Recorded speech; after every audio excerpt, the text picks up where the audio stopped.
بسم اللہ الرحمن الرحیم۔ اپنے وطن اور اس کے پرچم سے محبت کرنا محب وطن شہری کی علامت ہے، جو شرعاً بھی ایک پسندیدہ اور مستحسن عمل ہے، اور یوم آزادی کے موقع پر پرچم لہرانا، پرچم کشائی کرنا، جھنڈا لگانا، جھنڈیوں کے لگانے کا اہتمام کرنا، اسراف و تبذیر، فضول خرچی سے بچتے ہوئے شرعاً اس بات کی بھی اجازت ہے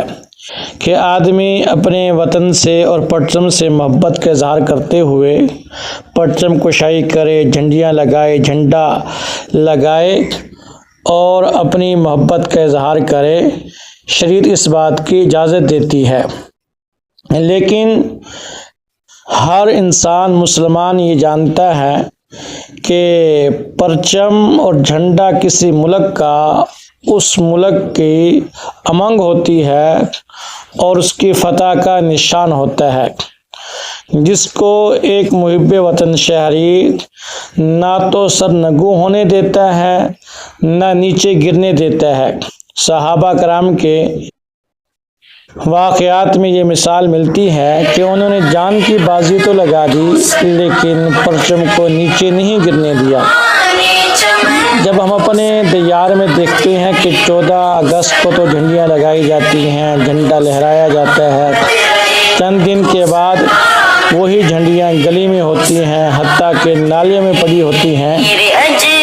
جو کسی عقل مند مسلمان کے شایان شان نہیں، تو لہٰذا جھنڈے بھی لگائیں، جھنڈیاں بھی لہرائیں، پرچم کشائی بھی کریں، لیکن اس پرچم کے حصول کے لیے اور اس ملک کی آزادی کے حصول کے لیے ہمارے بڑوں نے قربانیاں دی ہیں، اس کو نہ تو سرنگوں ہونے دیں، نہ اس کو گرنے دیں، نہ ایسے اس کی بے حرمتی کریں کہ یہ جھنڈیاں گلیوں میں پڑی ہوں، پاؤں کے نیچے روندی جا رہی ہوں۔ یہ عقلاً بھی پسندیدہ نہیں اور شرعاً بھی ایسے کرنا ممنوع ہے۔ اللہ کریم مجھے آپ کو اپنے وطن سے